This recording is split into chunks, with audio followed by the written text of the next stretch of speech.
My name is Kenny Ramirez and I'm an associate at Girardi Keese. I think Tom's reputation precedes him. I really wanted to be around as close as I could be to him and to be able to pick up everything that he knows in order for me to be able to help other people in the same manner that he's been able to help others. He's an incredible mentor. I mean, he really takes his young associates under his wing and helps them become the attorneys that they can become. The weekend after I was barred as an attorney, Tom took me and another associate to lunch, and he said that in order to become a great attorney, the number one thing you need to have is integrity, and that's really stuck with me. Yeah, my name is Andre Sherman, and I have been working with this firm for 20 years now. Tom has always been about loyalty, and I think from the way in which he deals with his clients, the way in which he deals with this family that we call the firm, it's always been about loyalty, and that's something that I have wanted to return over these years. One thing that Tom has always held true to is the belief that you've got to be on the cutting edge in terms of the practice of law.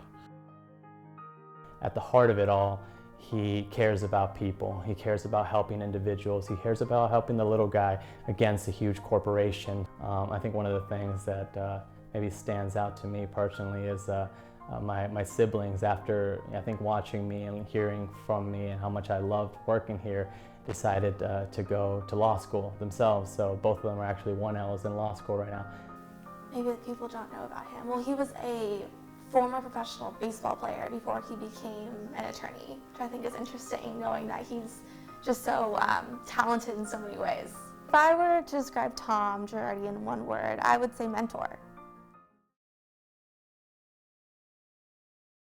Hello, we're here at the Girardi and Keese law firm in Los Angeles, California on Wilshire Boulevard with Tom Girardi, the founder of company. Tom Girardi was also named top 100 Registry's Lawyer of the Decade for his career accomplishments in pharmaceutical litigation and toxic tort. So Tom, please tell us a little bit about your life, take us in on the journey. What made you actually become a lawyer? Well, that's a very easy question to answer. Perry Mason was on at 7 o'clock on Saturday nights when I was in the 6th grade. And Perry was out there. Hamilton Berger was the lawyer against him. His secretary was Della Street, and his investigator was Paul Drake. And this guy was the nicest human being, and he would win every case. As a matter of fact, I was asked this question by the inner circle, and I gave that answer. They said, Girardi, Perry was a lousy lawyer. I said, what? How about his one-loss record? We're going to go watch 3 Perry films. Back in the 50s, right? And he said, Perry didn't know doodly about the case until 7:20, when the investigator, Paul Drake, would come in with the surprise witness that would win the case. They made me watch all 3 of them. They were right. It was all Paul Drake, the investigator, that did it. Wow. But anyway, that was the inspiration. So I wanted to be a lawyer right at the beginning. Would you say that that was instrumental for you to pick law as your career path? What were your influences? Oh, you know, my mom, more than my dad. See, my dad was the sweetest, nicest guy you've ever known in your life. My mom, she came with the heat, baby. She would have that wire coat hanger and whack us on the buns. And she would say, wait till your father gets home. We'd say, oh, Father, please come home. So she had a pretty good sense of right and wrong, and she wasn't wrong too often. She had it down pretty good. Seems like your mother really did whip you up in shape, and She was terrific. My dad had a different approach to things. Matter of fact, my dad, he had to retire from ITT at 65, and so I said, hey, Pop, do you want to come and work at the firm? So he was known here as Big Al. Everybody loved him, and he would get the new Xerox machine and do all that sort of stuff. He got to know us, so he wrote a poem about lawyers. no way. You have no enemies, you say. Alas, my friend, the boast is poor. Those that mingle in the fray that the brave endure must have made foes. If you have none, small is the work that you have done. You've smoked no traitor on the hip. You've dashed no cup from perjured lip. You've never changed a wrong to right. you've been a coward in the fight. That was my dad's analysis of the practice of law. Wow. Isn't that cool? Wow, I think that should be framed and really Right. established in every office. Everyone should know Exactly, that. yeah. Well, with that being said, it seems like that really has your foundation with your family, and everything that you've ever been inspired to do by all of the role models has led you to a lot of career success, specifically in settling disputes and any type of injury or damage pharmaceutical companies would cause consumers, and specifically the case against Merck, the pharmaceutical giant Merck, who were exploiting customers and caused injuries to people in the amount of $4.85 billion through the Right. drug Vioxx. It's amazing how involved your profession is in so many ways in the rest of the industries and work around the world. And with that being said, now when the film Erin Brockovich came out, what was that involvement like for you? Well, the best thing about that case, I got to know Julia Roberts. And what happens when the gas comes in on the El Paso line to run the generators, it's too hot to put in the generators. So they put it up a wall, but then they put water, cascade water over it to cool the gas. But what would happen, the water would rot the pipes. So they would add chromium, which is an anti-corrosive, to the water, then they over the pipes, and then it would be cool enough and could run the generators. Then they would simply dump the water on the ground. But all the people in Hinckley, they lived on well water. That was their source. So that water now is contaminated with chromium. Dr. James Marikingas out of Washington, D.C., he said, Tom, he said, I think we can do an experiment. He got 200 rats. He gave 100 of them regular water, 100 of them the water from Hinckley, and these rats started developing tumors. And that was a breakthrough about drinking chromium as bad as smelling chromium. You know, it was really great because I think to a certain extent we changed 333 people being harmed to people all over the country maybe being harmed. And not just PG&E doing something bad, but maybe a lot of these companies were doing something bad. Yes. And that real changes were made. You know, the term trial lawyer, greedy trial lawyer, you know, it's the truth of the matter is we do a lot of good. Yes. And the truth of the matter is that without us, a lot more harm would be taking place out there. Let me tell you the great part about this job. You can do maybe a little good. You know, when I started practicing, none of my cases had a moral aspect to them. The lady would slip and fall on the ice cream at the drugstore. They didn't want her to slip and fall. Guy's not paying attention, runs into the back of the other guy. He didn't want to do that. Now in almost all of these cases, you find out that they knew. And, you know, in the talcum powder cases that causes ovarian cancer, we've now discovered documents 20 years ago that warned Johnson & Johnson this causes ovarian cancer. Wow. And then you have all these cases, the Vioxx case. Vioxx was just a drug, your knee hurt when you played golf. It was just a light pain reliever. But it coagulated blood. If you start coagulating blood in an older person, or a person with high cholesterol, or a person who's overweight, you're going to get heart attacks and strokes. But we couldn't prove that the company knew that this was going to happen. Till one day we got a memo, and apparently an internal memo just sent, that said, are we going to give people aspirin with the Vioxx? If we don't, we'll have so many heart attacks it'll kill the drug. Wow. So while in these cases, at the end, Tom, you did this. Tom, you did this. Guess what? Nothing.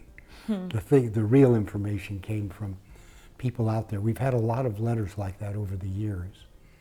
And then there'll be large publicity given to the settlement. Nobody ever calls and said, hey, what did you think of the memo? Hey, what did you? Never. They're people who are truly doing this because their heart, you know. Yes. So I suppose if I were being totally honest in talking about these awards, I should divide it up, man. Not only with the people here that work so hard, but the people out there that have been so wonderful. Well, that is fair. Those are the traits of a good leader. And with that being said, of course it takes a village, it takes a team. What goes into your preparation, your approach in terms of cases of such magnitude? Clearly there's evidence that comes out of the woodwork, but what do you try to do on your part? You know, I think the most important thing is to truly make arguments that are going to appeal to a jury. We do a lot of, before a case, we do a lot of prior jury, mock juries, to see what people think. And it's one thing, a bunch of lawyers sitting in a room thinking about what's going to be impressive. On the other hand, you talk to those people who are really going to decide the case, people like them, not the actual jurors, and you get an awful lot of good input. So that's one thing that I've picked up over the years, that those mock juries, they give you a lot of good ideas. But you know, this job is so great. Last week, I got a little letter. Tom Girardi, I want to thank you for what you did. Our family is so pleased. Last night, my husband and I knelt down and said a prayer for you, and I couldn't tell the name. So I went to Charlene. I said, Charlene, who is this? Oh, she said, Tom, that's that case you settled 2 weeks ago. I said, how much did it settle for? Well, she got $22,000. Wow. So here, this gratitude coming in. Immediately. Many years ago, I tried a case for a widow. Her husband got killed. She had 3 boys. And the jury gave us, she was so sweet, the jury gave us a large verdict. So then I said to her, I said, Denise, let's carve out some of this for each of the boys' college. That was 8 years ago. Now one has graduated college, the other 2 are in college. But every Christmas, the 3 boys call me and take me to lunch. Now, is that any good? I mean, those are the moments that makes the lawyer stuff really fun. So worth It's it. not necessarily getting the big verdict, but it's doing some good. That is wonderful. At the end of the day, you are really helping people, and especially at the magnitude that you're at, that really begs the question. And by what you have been sharing, are those some of the lesser cases, so to speak, that really have made an impact on you emotionally and professionally as well? Sure. You know what? Sometimes a small amount of money means so much. And in some of these more serious cases where the fellow maybe lost a leg and, it's really bad, obviously he's not going to progress in a blue-collar setting as well as he could have with 2 good legs. But now you've done some good for him, taking some financial pressures off and making his life a little bit better. So I wouldn't have as much fun if I were defending some major insurance company. You know what I mean? Even if they paid me a lot more. And I don't think the people here, we have a loyalty factor here that's unbelievable. Lynn has answered the phone for 44 years. Kimmy, Tracy, and Charlene, the 3 women that work for me, they've all been here more than 30 years. Grace has been here 40 years. It's a life sentence to come with us. And they're so loyal, they work so hard, they're so conscientious. It's really great. That's amazing. Well, I think everyone's really blessed to work here. Could you give us a little insight into the culture of your firm, and how do you and your high-profile colleagues stimulate and leave an example for the younger attorneys working here as well? Every lawyer here was a law clerk. That's a lot easier way to know somebody's talents, is to watch that person over, Thursday night at 1 in the morning getting the stuff out or whatever. Yes. And you get a real good feeling of the person's desire to really be a terrific lawyer and the ability to put in the necessary efforts to do it. And so everybody here, Keese was my law clerk 50 years ago, hence Girardi Keese. And Yes. everybody else here was a law clerk. We got to see them over a couple of years, and then indeed they became part of us. Wow. So that's a good story, isn't it? That is, it really does show that with good leadership and with good championship, if you're willing to be taught, you can go anywhere. But, you know, there were a few bumps in the road. I'll tell you about my first case, Keck versus Higgs. Mrs. Keck was stopped at a stop sign. Mr. Higgs negligently ran into the back of her. It wasn't too big of an impact, but she was so hurt she even had to go to the chiropractor. Wow. This is my first trial. My mom is coming to the trial. I put Mrs. Keck on the stand. As Mrs. Keck, does your neck still hurt? Oh, yes. Did it hurt like this before? Oh, no. Do you still have to see a chiropractor now and then? Oh, yes. Charlie Lindbergh was the defense lawyer. He was a baby lawyer, too. Later became the head of a huge defense firm. Insurance companies had a little more information on people than we did. Ms. Keck, that's the same neck that got hurt when your husband ran over the garage and you went to a different yes. Ms. Keck, is that the same neck that got hurt when your sister-in-law ran over the curb, you hit your head in the windshield and you went to a different, yes. Isn't it true that neck of yours hurt people? I guess. Finally, it's 11 o'clock, it's time for a break. I come walking out, my mom sees me. She says, you ought to be ashamed of yourself. I said, Mom, I didn't know. She said, you should have. So that was my first lesson of how to be a lawyer. Wow. So really, it is the personal opinion of a lot of people that know you well, and it seems like there are strong women in your life, and those strong women really have made a good impact. And so let's talk a little bit about your beautiful wife, Erika Girardi. You married in 1999. She's an actress and singer. Now, how did you two meet? What kind of an impact did she make on you then, and what kind of an impact has she made on you throughout the years? How was she instrumental in your life? Well, 20 years ago, I met her because I bought into a restaurant in Beverly Hills, the new Chasen's, and the old Chasen's was over a few blocks. This was the new one, and I had the opportunity to be a small part. So we had a dinner the night before the restaurant opens of the 9 of us or so. And the head guy said, the way to get people eating the groceries is to have great-looking women serving the food. And the best place for the great-looking women were the actresses, because none of them were acting, all of them were eating. So anyway, so we're sitting there, and over comes this beautiful lady. And can I get you something? I said, yeah, it's a glass of Pinot Noir. Oh, fine. God, I looked at her again. I said, what's your name? And she says, Erika. And what do you do? Well, she said, I was born in Atlanta and I performed there, but hopefully I get in performing out here. And she was the cocktail waitress. So that's where we met. Wow. And we've been together ever since. Wow. True so story. It was an instant connection. Exactly, Right yeah. there and then. Now, how has she proven to be instrumental in your gusto and your motivation as a lawyer as well as a man? Sure, you know, that's a hard job. You know what I mean?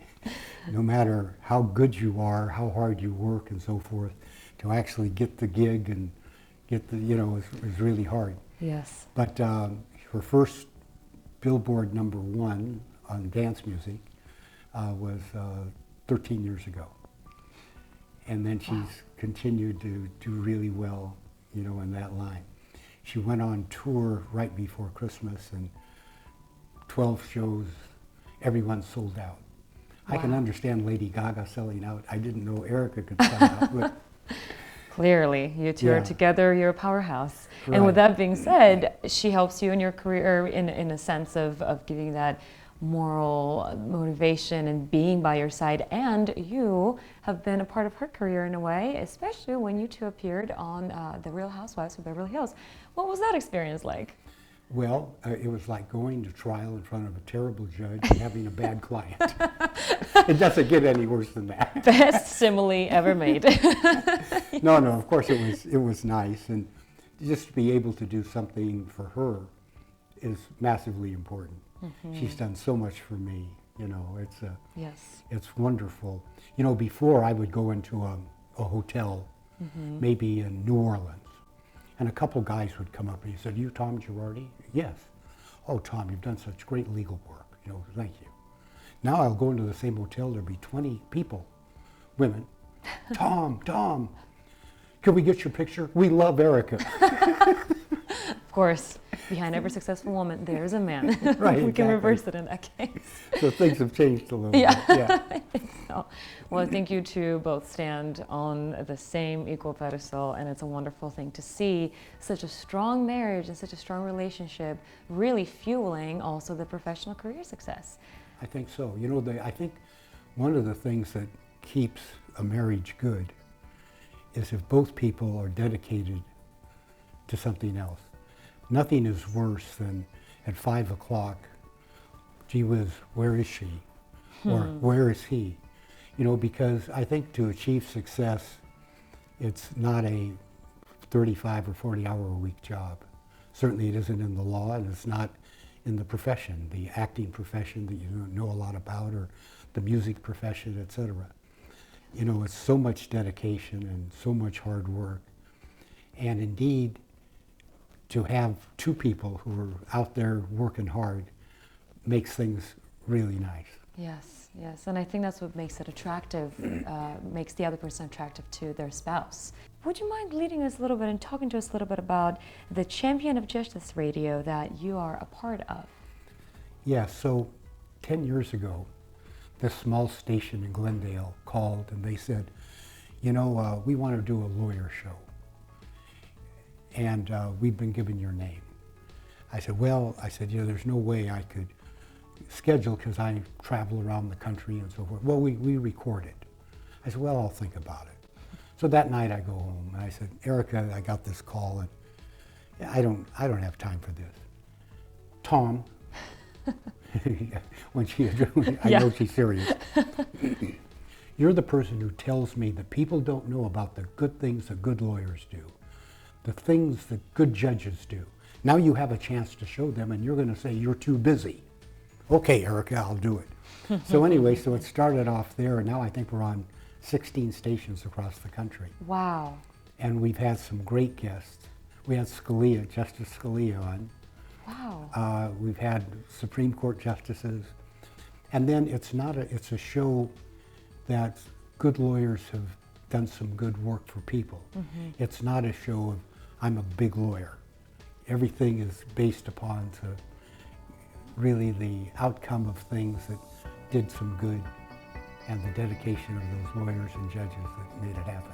That's amazing, and we know how controversial the lawyer position is because of all the tough and difficult cases that you have to deal with. It's never black and white, and you know this so well. So I think it's such an amazing feat and an opportunity to really shine a good light on what it is that you actually do. Right.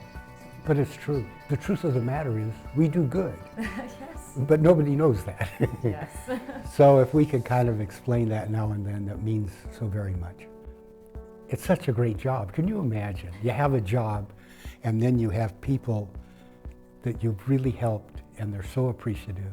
Now, you are very involved when it comes to philanthropy, and your charitable efforts, the efforts of your company are definitely very known in this community, and you have dedicated your time and your efforts to helping not just the community, but consequently, I think the whole country benefits.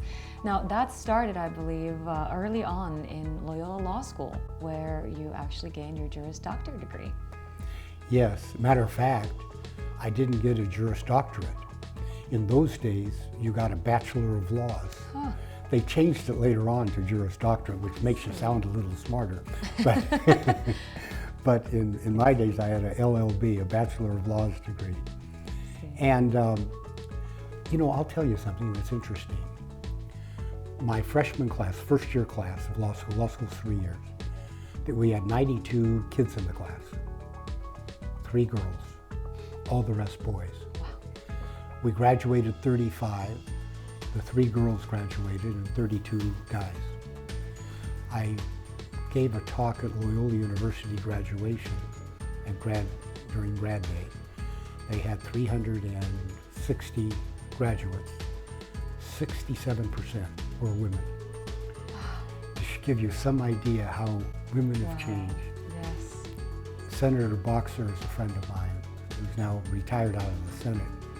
She said, Tom, when I was a senator, there were 3 women senators in the country. Now there are 37.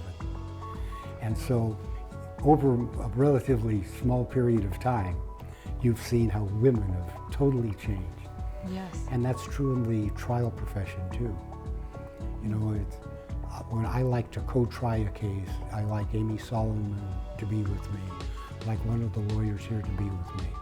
And not to carry the paper, but to have their part of the trial and so forth.